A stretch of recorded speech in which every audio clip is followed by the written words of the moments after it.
نحمده ونصلي على رسوله الكريم اما بعد بسم اللہ الرحمن الرحیم۔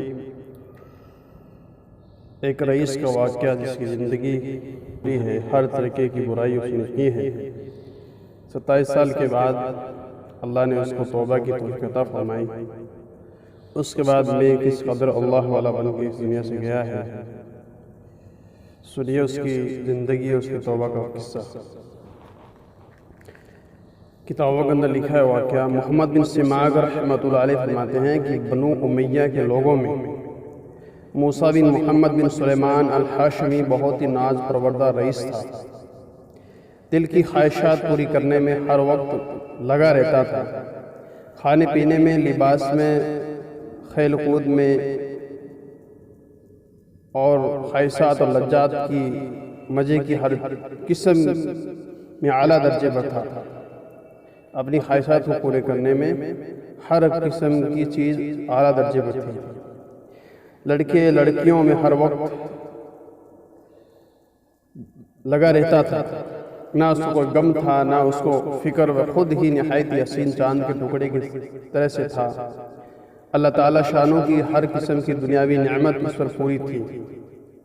اس کی آمدنی 3,03,000 دینار اشرفیاں سالانہ تھی، تو ساری کی ساری اسی لہو و لعب بیکار کاموں میں خرچ ہوتی تھی۔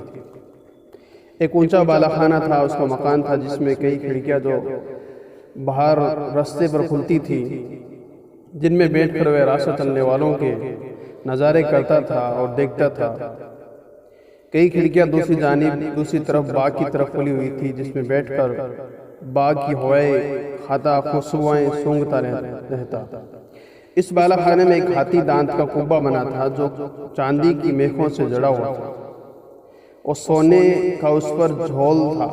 اس کے اندر ایک تخت تھا، بیڑ تھا جس پر موتیوں کی چادر تھی، اور اس ہاشمی کے سر پر موتیوں سے جڑا ہوا عمامہ تھا، پگڑی تھی۔ اس قبہ میں اس کے یار احباب جمع رہتے، خادم ادب سے پیچھے کھڑے رہتے، سامنے ناچنے گانے والیاں قبہ سے باہر جمع رہتے۔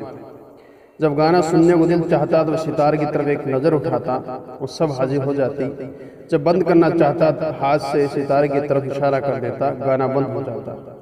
رات کو ہمیشہ جب نیند نہ آتی یہی معمول رہتا، اور جب شراب کے نشے میں اس کی عقل جاتی رہتی، یاران مجلس اٹھ کر چلے جاتے، وہ جون سی لڑکی کو چاہتا پکڑ لیتا اور رات بھر اس کے ساتھ خلوت کرتا، رات گزارتا۔ صبح کو وہ خیل، شطرنج، چوسر وغیرہ میں لگا رہتا، مشغول ہو جاتا۔ اس کے سامنے کوئی رنج و غم کی بات، کسی کی موت کی، بیماری کا تذکرہ بالکل نہ تھا۔ اس کی مجلس میں ہر وقت ہنسی اور خوشی کی باتیں، ہنسانے والے قصے اور اس قسم کے تذکرے، باتیں ہوتی رہتی۔ ہر دن نئی نئی خوشبوئیں جو اس زمانے میں کہیں نہ ملتی تھی، وہ روزانہ اس کی مجلس میں آتی۔ بہترین سے بہترین عمدہ خوشبوؤں کے گلدستے وغیرہ حاضر کیے جاتے۔ اسی حالت میں اس کے 27 برس گزر گئے۔ ایک رات کو بحث معمول اپنے قبہ میں تھا، دفعتاً اس کے کان میں ایک سریلی آواز پڑی جو اس کے گانے والوں کی آواز سے بالکل الگ تھی، لیکن بڑی دلکش تھی، دل کو کھینچنے والی تھی۔ اس کی آواز نے کانوں میں پڑتے ہی بے چین سا کر دیا۔ اپنے گانے والوں کو بند کر دیا اور قبہ کی کھڑکی سے باہر سر نکال کر اس آواز کو سننے لگا۔ آواز کبھی کان میں پڑ جاتی، کبھی بند ہو جاتی۔ اس نے اپنے خادموں کو حکم دیا کہ یہ آواز جس شخص کی آ رہی ہے اس کو پکڑ کر لا۔ شراب کا دور چل رہا تھا، خادم جلدی سے اس کی آواز کی طرف دوڑے۔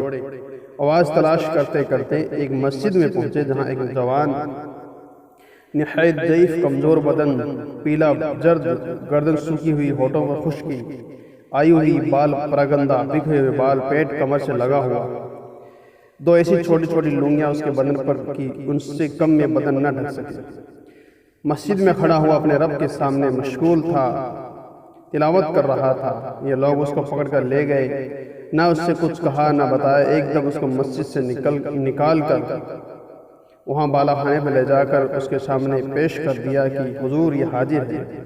شراب کے نشے میں کہنے لگا، یہ کون شخص ہے؟ انہوں نے عرض کیا، حضور یہ وہی شخص ہے جس کی آواز آپ نے سنی۔ اس نے پوچھا کہ تم اس کو کہاں سے لائے؟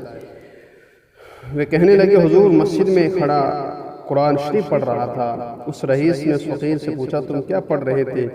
اس نے اعوذ باللہ من الشیطان الرجیم پڑھ کر یہ آیتیں سنائی، جس کا ترجمہ یہ ہے،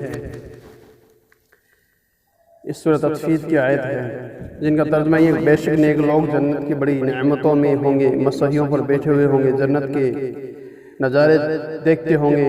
اے مخاطب تو ان کے چہروں پر نعمتوں کی شادابی سرسبزی محسوس کرے گا، ان کے پینے کے لیے خالص شراب سر و مہر جس میں مشک کی مہر ہوگی ملے گی۔ ایک دوسرے پر حرص کرنے والوں کو ایسی ہی چیزوں میں حرص کرنا چاہیے کہ یہ نعمتیں کس کو زیادہ ملتی ہے۔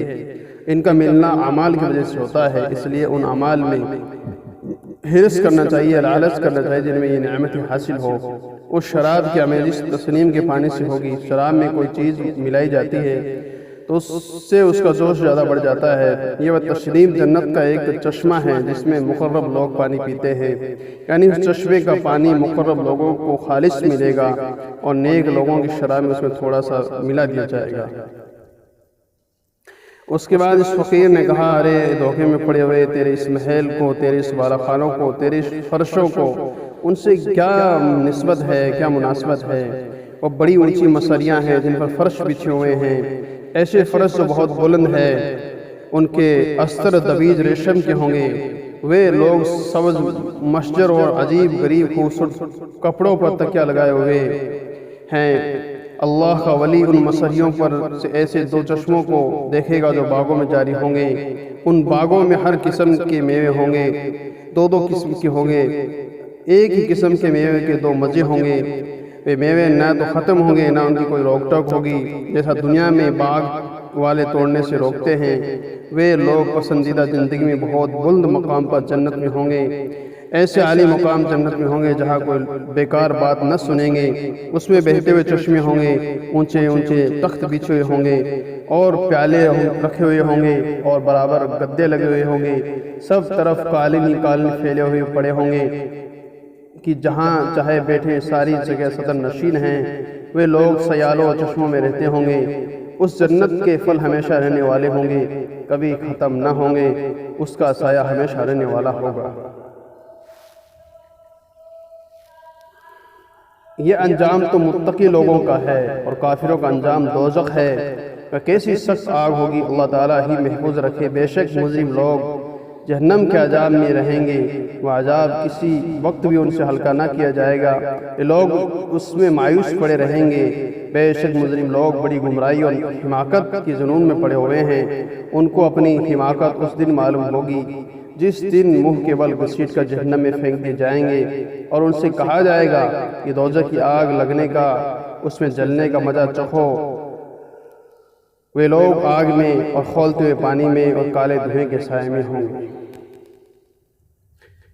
مجرم آدمی اس بات کی تمنا کرے گا کہ اس دن کے عذاب سے چھوٹنے کے لیے اپنے بیٹوں کو، بیوی کو، بھائی کو اور دوسرے سارے کنبے کو جن میں وہ رہتا تھا اور تمام روئے زمین کے آدمیوں کو اپنے بدلے میں دے دے، پر کسی طرح عذاب سے بچ جائے۔ لیکن یہ ہرگز نہیں ہوگا۔ وہ آگ ایسے شعلے والی ہے جس کی بدن کی کھال تک اتار دے گی۔ وہ آگ ایسے شخص کو خود بلاوے گی جس نے دنیا میں حق سے پیٹھ پھیری ہوگی اور اللہ تعالیٰ کی اطاعت سے بے رخی کی ہوگی، نہ حق مال جمع کیا ہوگا، اس کو اٹھا کر حفاظت سے رکھا ہوگا۔ یہ شخص نہایت سخت مشقت میں ہوگا، نہایت سخت عذاب میں، اللہ تعالیٰ شانوں کے غصے میں، اور یہ لوگ اس عذاب سے کبھی نکلنے والے نہ ہوں گے۔ اس کلام سے اس فقیر نے جنت و دوزخ کی بہت سی آیت کی طرف اشارہ کر دیا۔ اس صورت جن کی صورت اور رکوع کا حوالہ لکھ دیا گیا، پوری آیت ترجمہ والی قرآن شریف میں دیکھی جا سکتی ہے۔ جب یہ قرآن کریم کی آیت کا ترجمہ اس نے سنا، اس نشید کو سنا، تو ہاشمی رئیس فقیر کا کلام سن کر، اس کا بیان بات سن کر اپنی جگہ سے اٹھا اور فقیر سے معانقہ کیا، گلے ملا اور خوب چلا کر رویا اور اپنے سب اہل مجلس کو کہہ دیا کہ تم سب چلے جاؤ۔ فقیر کو ساتھ میں لے کر صحن میں گیا اور ایک بورے پر بیٹھ گیا، اپنی جوانی پر روتا رہا، نوحہ کرتا رہا، اپنی حالت پر روتا رہا۔ فقیر اس کو نصیحت کرتا رہا یہاں تک کہ صبح ہو گئی۔ اس نے اپنے سب گناہوں سے اول فقیر کے سامنے توبہ کی اور اللہ تعالیٰ شانہ سے اس کا عہد کیا آئندہ کبھی کوئی گناہ نہ کرے گا۔ پھر دوبارہ دن میں سارے مجمع کے سامنے توبہ کی اور مسجد کا کونا سنبھال کر اللہ تعالیٰ شانہ کی عبادت میں مشغول ہو گیا اور اپنا وہ سارا ساز و سامان مال متاع سب بیچ کر فروخت کر کے صدقہ کر دیا، تمام نوکروں کو ہٹا دیا، موقوف کر دیا، اتنی چیزیں ظلم و ستم سے لی تھی سب اہل جن سے لی تھی ان کو واپس کر دی، غلام اور باندیوں میں سے بہت سے آزاد کیے اور بہت سے فروخت کر کے ان کی قیمت صدقہ کر دی، اور موٹا لباس جو کی روٹی اختیار کر لی، تمام رات نماز پڑھتا، دن کو روزہ رکھتا، حتیٰ کہ بزرگ اور نیک لوگ اس کے پاس اس کی زیارت کو آنے لگے۔ اتنا مجاہدہ اس نے شروع کر دیا کہ لوگ اس کو اپنے حال پر رحم کھانے کی مشقت میں کمی کرنے کی فرمائش کرتے اور اس کو سمجھاتے کہ حق تعالیٰ شانہ نہایت کریم ہے، رحیم ہے، وہ تھوڑی سی محنت پر بہت زیادہ اجر عطا فرماتے ہیں۔ مگر وہ کہتا دوستو میرا حال مجھے کو معلوم ہے، میں نے اپنے مولا کی رات دن نافرمانیاں کی ہے، بڑے سخت گناہ کیے ہیں۔ یہ کہہ کر وہ رونے لگتا اور خوب روتا، اسی حالت میں ننگے پاؤں پیدل حج کو گیا، ایک موٹا کپڑا بدن پر تھا، ایک پیالہ ایک تھیلا صرف ساتھ لیا تھا، اسی حالت میں مکہ مکرمہ پہنچا۔